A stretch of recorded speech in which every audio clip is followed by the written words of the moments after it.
Hey, what's up guys, me now, it's Resurreccion Ganji, and today it's time to give a little bit of a video review on Bleach Soul Resurrection for the PS3. So let's start off with the gameplay.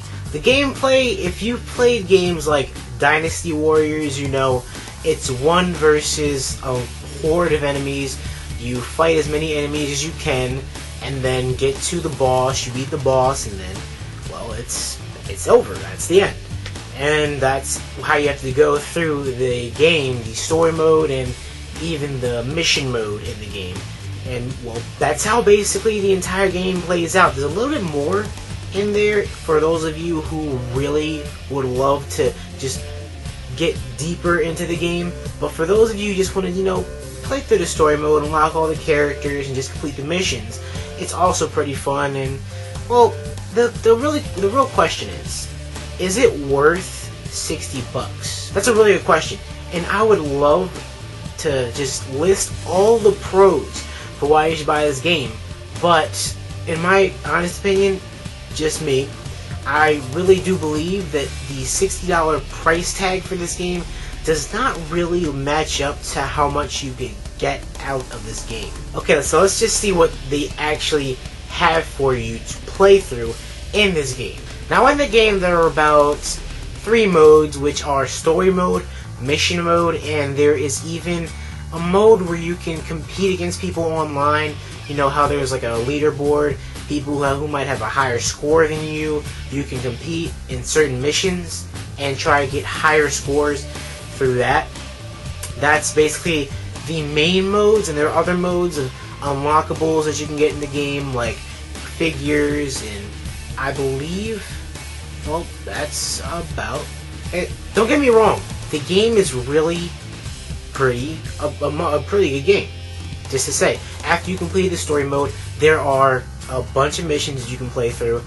Approximately 28 missions you can play through, and you can play through them more than once with more than one character. You have about 22 characters unlocked throughout the entire game, and you can play as all 22 characters through each of the missions, which is pretty time consuming, and it can unlock a lot of soul points for you to level up your characters, and, well, that's a pretty good way to level up. However, the main thing that makes me just say no to this game, and makes me shun the $60 price tag on this game, has to be, well, let's just list some things. Number 1, the story mode, and trust me, I've counted the hours that I've played through the story mode. I played it from beginning to end in one sitting, and it was pretty easy actually, because the story mode is only about 3 hours long.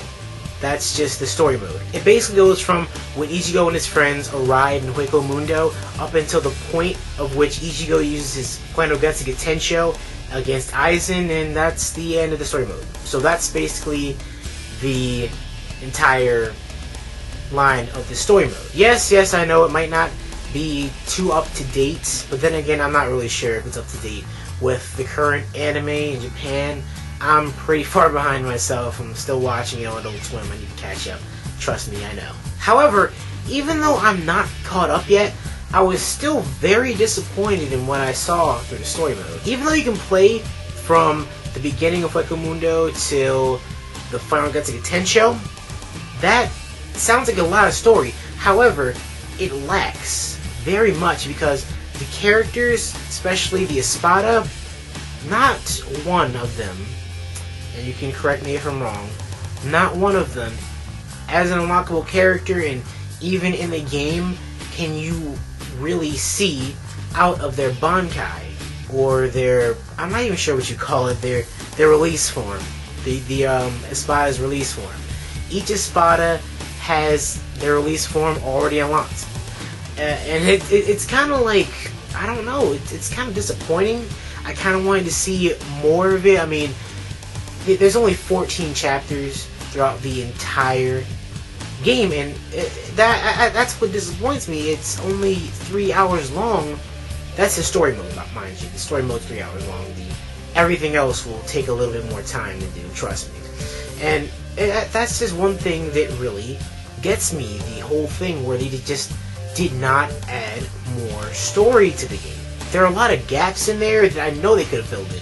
Even if I'm not caught up, I know that there's a shitload of gaps. I'm catching up. And I still know that there are quite a few gaps in the story that maybe, now that I'm thinking about it, maybe they couldn't fill each and every one of those gaps in a game that's styled in this way. Like, in a Dynasty Warriors style game, I'm not really sure if they could just...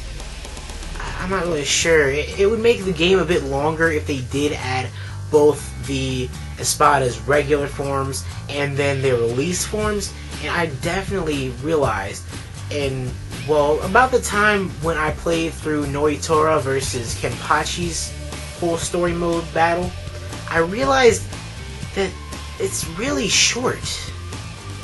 That's around the time when I realized the gameplay in each story chapter is very, very short. And by really, really short, I mean you could probably finish an entire chapter in a mere 5 minutes. Now that's not a really good thing. Okay guys, so it's time for my verdict on Bleach Soul Resurrection. Should you buy it, or should you maybe just not buy it? Just let it go and just forget about it. Here's what I have to say. If you are a person that's into Bleach and you are currently caught up with the manga, you may be a little disappointed as to how much they have left out of the game. However, if you are a really dedicated Bleach fan, maybe you would want to pay $60 for this game.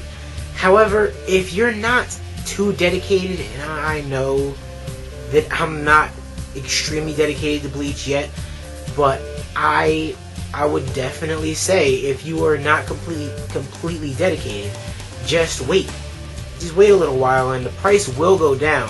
Trust me, in the next few months the price may go down about 40 bucks.